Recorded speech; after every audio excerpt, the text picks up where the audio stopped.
Hey everyone.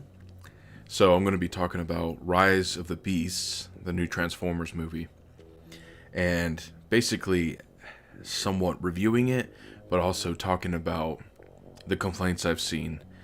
And of course, it's from most of the rage bait channels who basically hate everything and, just want to talk about how they hate everything and live a miserable existence. But from the get go, I'll let you know that I am a avid fan of Transformers. You could say that there's bias, probably, but I'm easily able to call out even the things I love the most, like even Lord of the Rings call out the things that I think are stupid or incorrectly done in my opinion. So, I had seen this movie last week, and it was a full theater. I mean, every showtime was full. I think it actually did better opening weekend wise than Spider-Man Across the Spider-Verse, which, to me, hell yeah, that's good.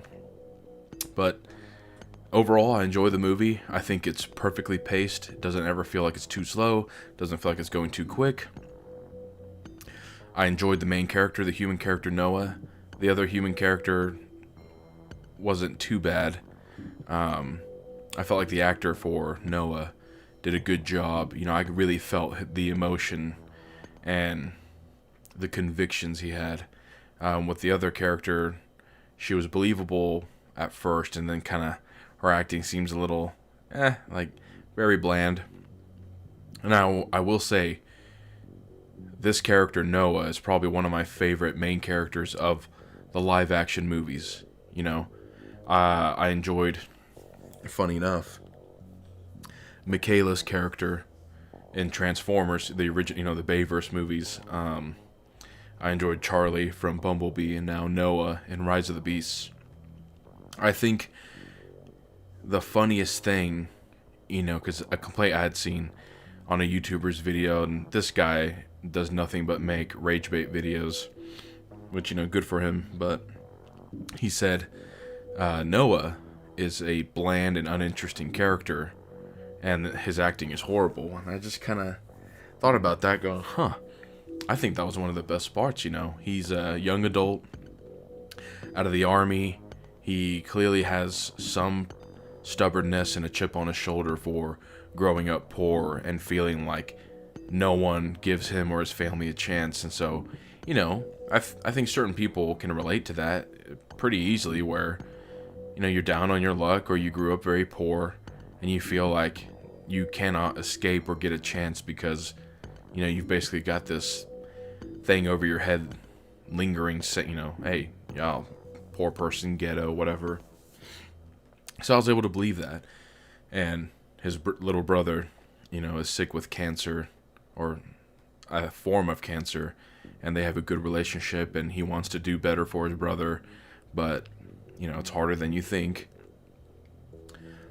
I personally felt like he did a good job conveying all those emotions, and there was a part, because a complaint I had seen, and of course people always edit out of context, is when he's going for a job interview, the guy who's supposed to be interviewing canceled because the military told him that Noah is real sharp, about military duties and stuff, but super freaking unreliable and lazy. So, it's your standard, like, Spider, brilliant but lazy. And so the guy was like, hey, like, I can't have someone like you ruining what I've built up. And of course, if you just take that line itself, you see a white man telling an Hispanic person, hey, I can't have one of you ruining what I've built. You would, if you just heard that line, you'd say, and even Noah goes, wait a minute, like, what do you mean by that? But I took it as the context of, he's like, you're a lazy piece of shit. The army told me you're a lazy piece of shit. I didn't think it was some woke gotcha moment. If it is, and that's why they did it, okay. They shouldn't have done that.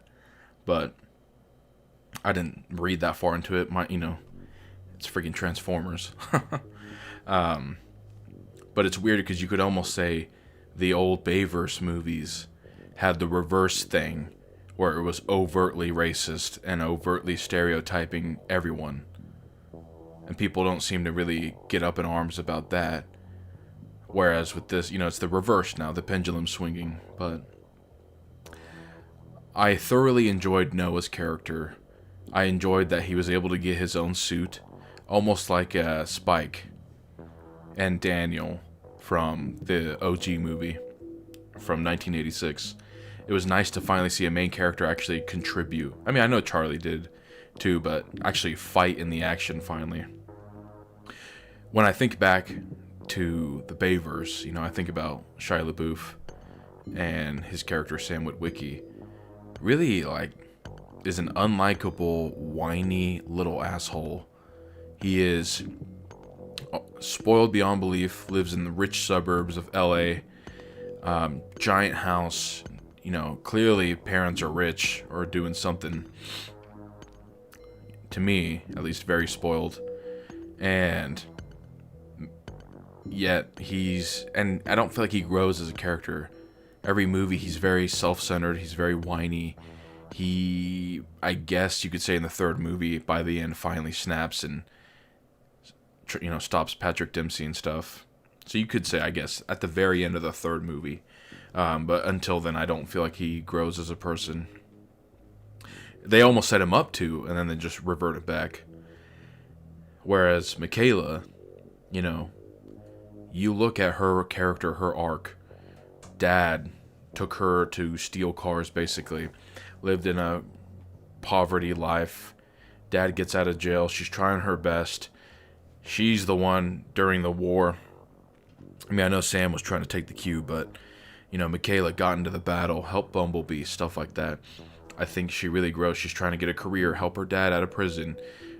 I felt like her character arc was going somewhere, whereas Sam was not. I also felt like Sam was just unlikable. But I don't really see people complaining about Sam all that much. I thoroughly enjoyed Noah, just like I did Charlie's character. Another complaint was the other main human protagonist. Her, it's a woman, black. I only say that because I guess to some people it's odd to believe that a black female could be an archaeologist in 1994. I don't think that's unbelievable, but, I guess it's wrong to have that. But here's my complaint with her character. I think she was believable as the struggling intern, fresh out of college, trying to have a job. But the moment she interacts with Transformers in this movie, it falls so flat.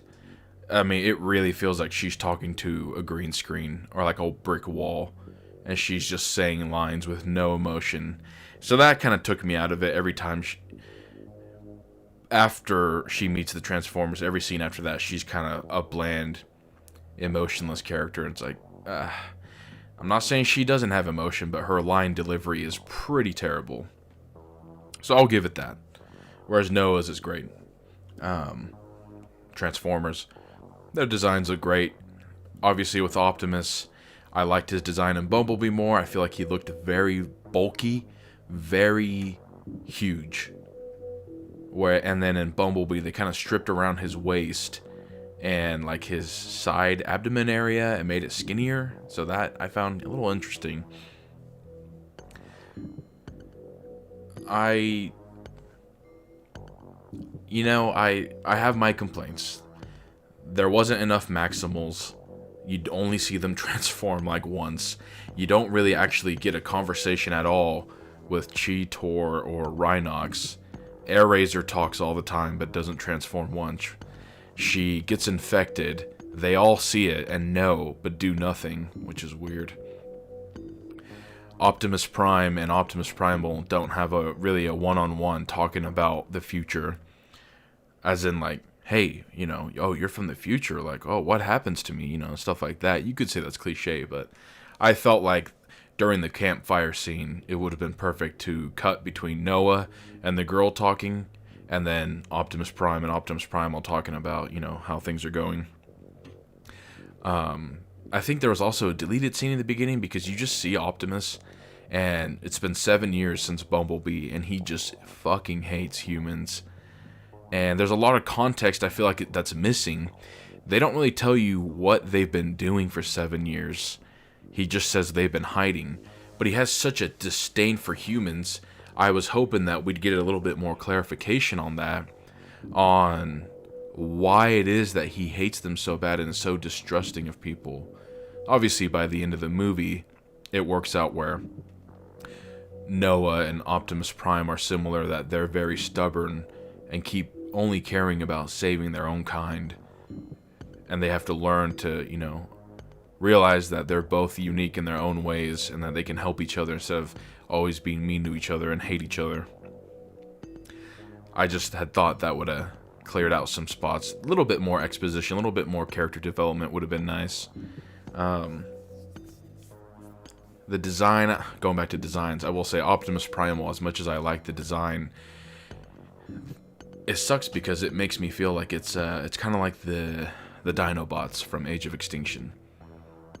They have no color. They're just one solid rust color, basically. And so you kind of can't really see what you're looking at. I had hoped that Optimus Primal, would have some red, some blue, some white, stuff like that, because he transformed from a monkey to his Autobot form, or his maximal form. And I couldn't really tell a difference that much. Not really much changed. I think you hear Rhinox say one word. I think you hear Cheetor say maybe a sentence. And you barely see them. So that was a kind of a letdown. I had hoped there'd be more of that. Seeing Unicron is nice. Seeing them talk. Seeing a new iteration of Scourge was interesting. I think Peter Dinklage did a good job voicing him. I was slightly disappointed that we didn't see Megatron at all. Spoilers. At the end, you see G.I. Joe recruit Noah.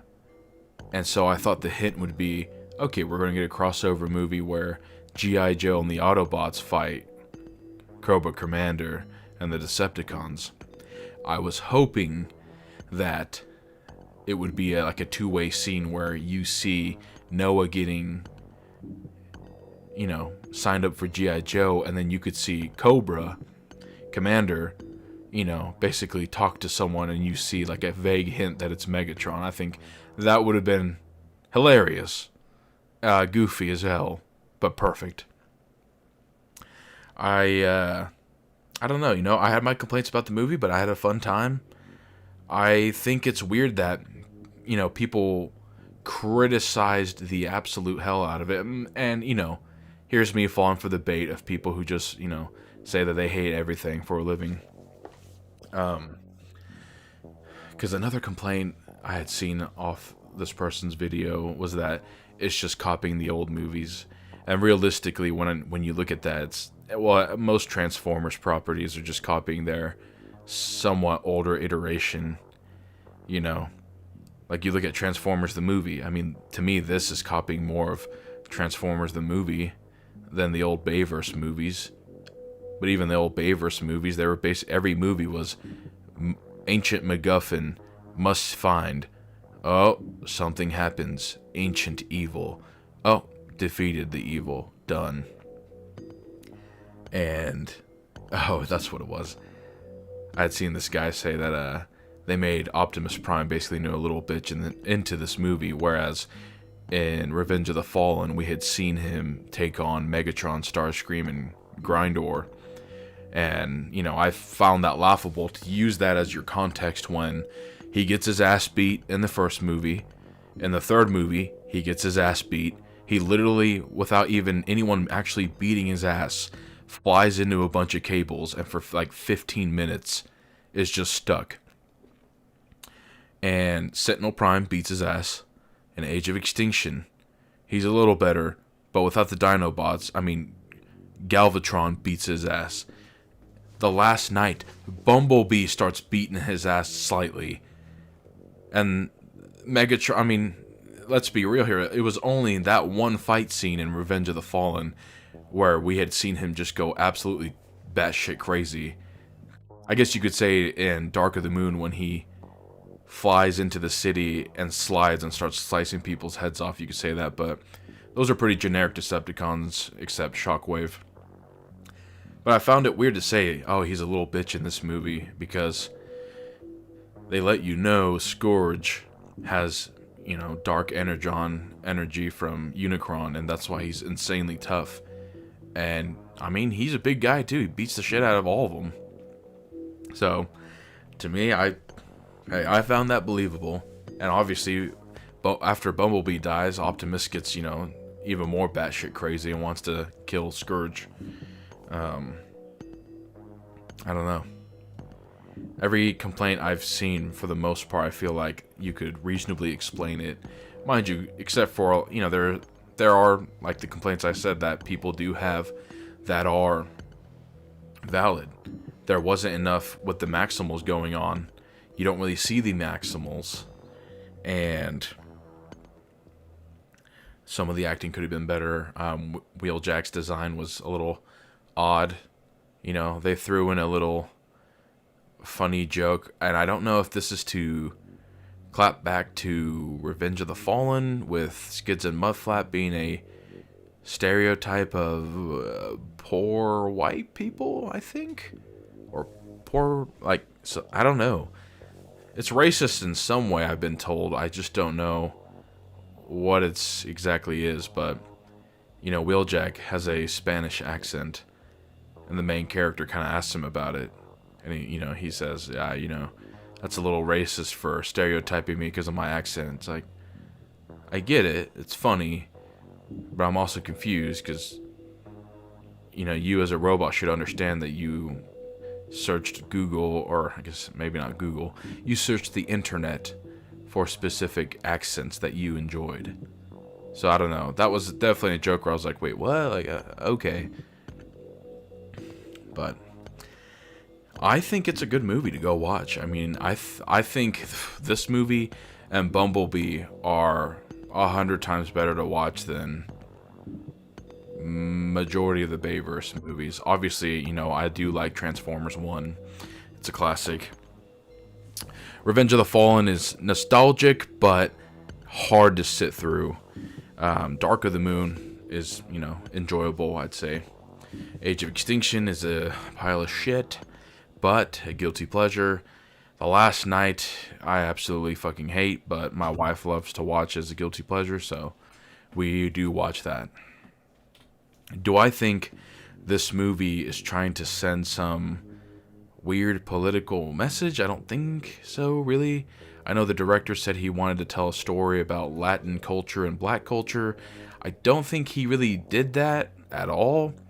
I mean, they go to Peru and you see them having a parade, but there's really nothing about actual Latin culture that, like, you're not seeing the main character really bring up anything about Latin culture. And the girl being black, she doesn't mention anything about black culture, so I'm not entirely sure what he meant by that, which, you know, they could have showed more of. I don't care.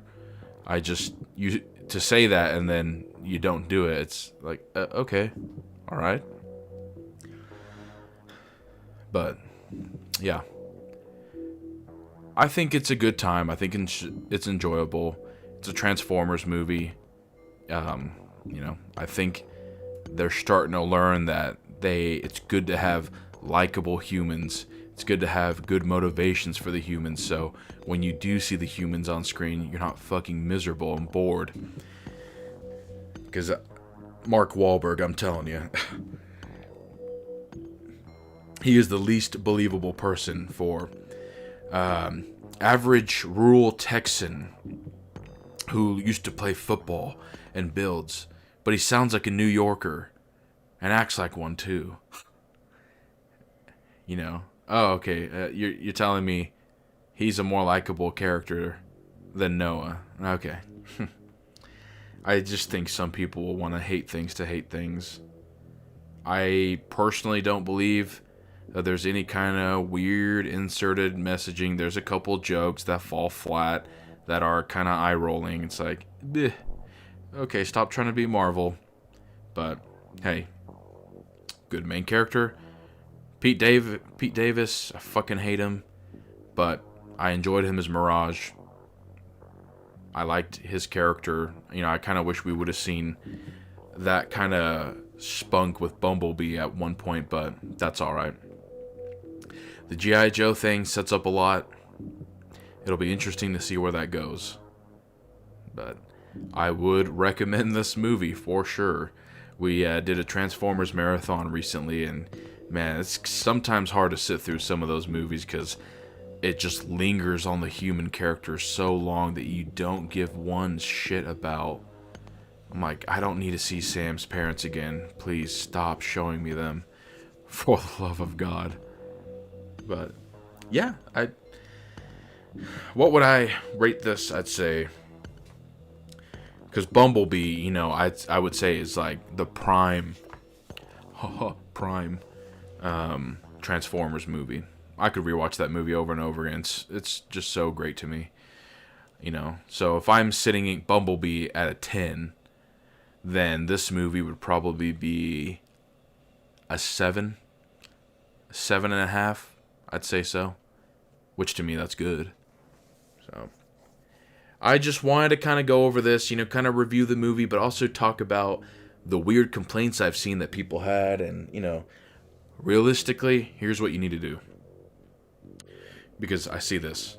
Oh, well, I don't trust critics because they only like artsy-fartsy movies. So I'm only going to go trust the audience score. And then the audience score, depending on the movie, could go one of two ways. It's a bunch of red-pilled people who are upset about fictional shit and they're chronically online, so they review bomb something. Or it's the reverse. They're chronically online and they're blue-pilled or whatever you want to call it, and you know, overtly praise a movie or hate a movie for things that they don't like. And so, at least don't listen to either one. Go watch it for yourself. You know? Make your own opinion. I saw this movie got a 55% critic score. I was like, ooh, I do not agree with that. I'll tell you that. So, go see it for yourself. You know? I do that with almost everything. Games, movies, TV shows. I watch it for myself to really form an opinion. Because if I don't watch it, how can I truly know if it's bad or good? So, that's going to be about it for this video. As always, thank you for watching. I'd like to make a few more videos. It's just trying to find the time and the motivation to get it all out of the way. So, I do really appreciate everyone is able to sit here and just listen to me the whole time. But that is going to be it. Thank you for watching.